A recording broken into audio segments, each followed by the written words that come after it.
നിങ്ങളുടെ favourite shows ഇനി ഒരിക്കലും മിസ്സാവില്ല. ഇപ്പോൾ C5 കാണും നിങ്ങളുടെ ഫേവറേറ്റ് ഷോസ് തികച്ചും സൗജന്യമായി.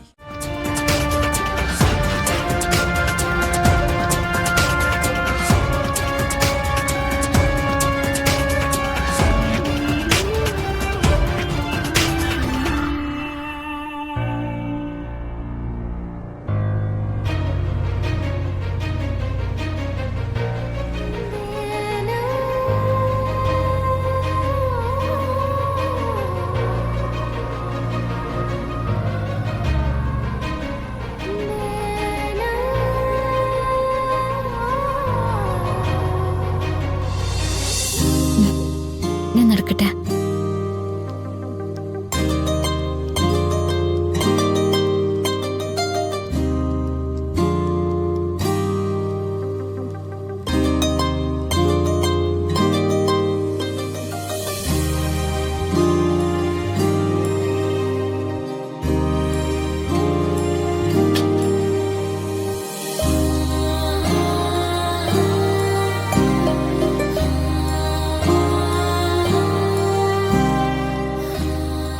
അവിടെയെല്ലാം നന്നായി നടന്നു വെച്ചാ. മോളെ ആരെങ്കിലും കണ്ടോ? ഇല്ല, പെട്ടോന്ന് ഞാൻ കരുതി. എങ്ങനെയോ രക്ഷപ്പെട്ടു. പിന്നെ ഭക്ഷണം പ്രിയങ്ക ഉണ്ടാക്കിയതെന്ന് കരുതി എല്ലാവരും അവളെ കുറിച്ച് നല്ലത് പറഞ്ഞു. അവളുടെ കൈപുണ്യത്തിനെ കുറിച്ചും അച്ഛന്റെ മകളായതിനെ കുറിച്ചും ഒക്കെ.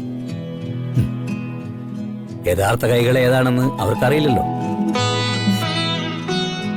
ഒരു കാര്യം എനിക്ക് ഉറപ്പായിരുന്നു, മോളുണ്ടാക്കിയ ആഹാര സാധനങ്ങൾ അവർ നാവിൽ വെക്കുമ്പോ അവർ സംതൃപ്തരാവുന്നു.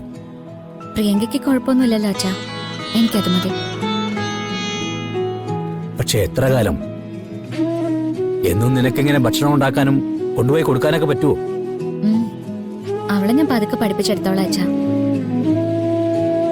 ഇടയ്ക്ക് നമ്മുടെ വീട്ടിലെ ഫുഡ് ഉണ്ടാക്കുമ്പോ വീഡിയോ കോൾ ചെയ്ത് ഞാൻ കാണിച്ചു കൊടുത്തോളാം. അവൾക്ക് പകരം നിന്നെയാണ് ഒരു കുടുംബത്തേക്ക് അയച്ചിരുന്നെങ്കിൽ അച്ഛൻ പിന്നെ സമാധാനമായിട്ട് ഉറങ്ങിയാണ്. പക്ഷേ പ്രിയങ്ക മോളുടെ കാര്യം അങ്ങനെയല്ല. ആളുകളുടെ മുന്നിൽ നല്ല രീതിയിൽ പെരുമാറാൻ പോലും അവൾക്ക് ശീലമില്ല. പറ്റുന്ന സമയത്തൊക്കെ മോൾ അവൾക്ക് നല്ലത് ഉപദേശിക്കണം കേട്ടോ.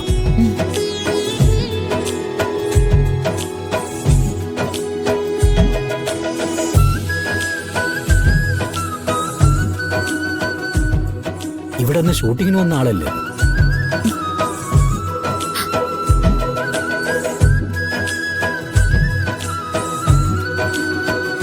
ആ, എന്താ വീണ്ടും ഈ വഴിക്ക്?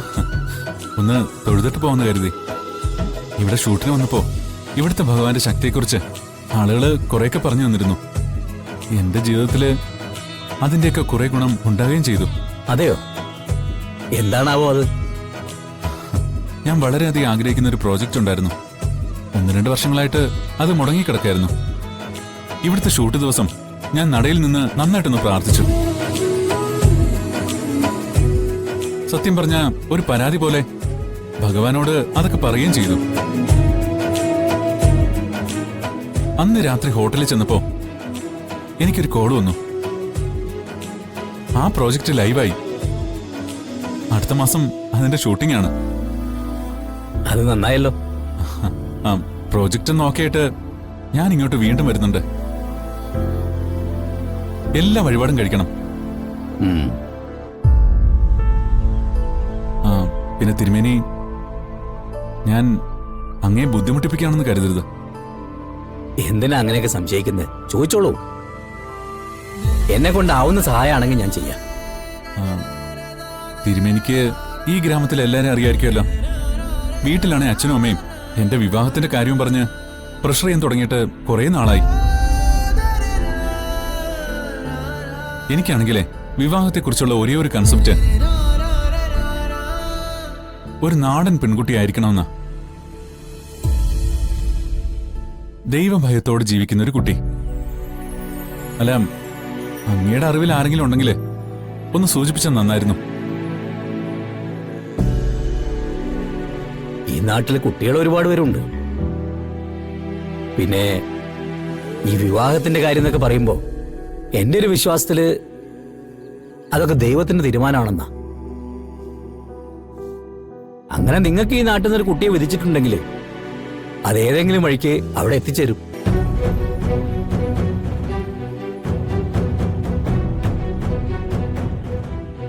ഏയ് എന്ന് കരുതി ഞാൻ അന്വേഷിക്കില്ല എന്നല്ല കേട്ടോ, അന്വേഷിക്കാം. തൊഴുതോളൂ.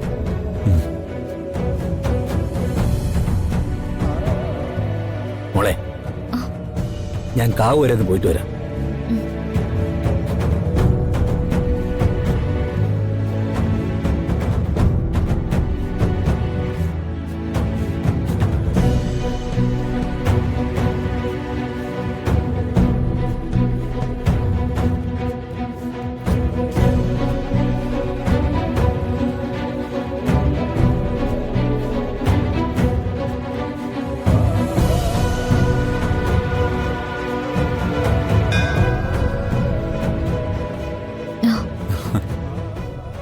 അച്ഛനോട് ഞാനൊന്ന് പറഞ്ഞു തുടങ്ങിയതേ ഉള്ളൂ. ഞാൻ വിവാഹം കഴിക്കാൻ ആഗ്രഹിക്കുന്ന പെൺകുട്ടി താനാണ്. അത് ഞാൻ സൗകര്യം പോലെ പറഞ്ഞോളാം.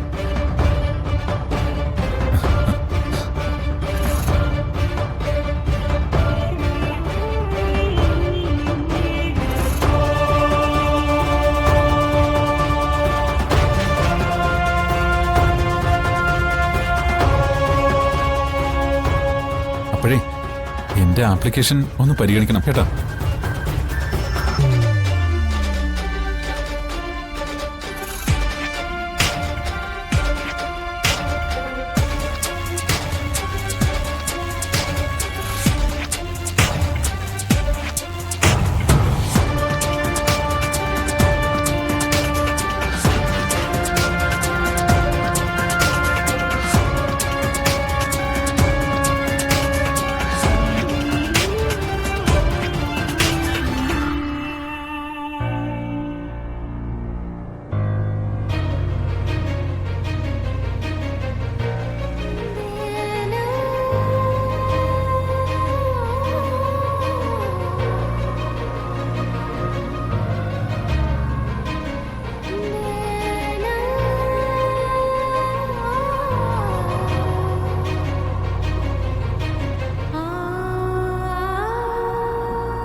കൽപ്പന, ഒരു മിനിറ്റ്.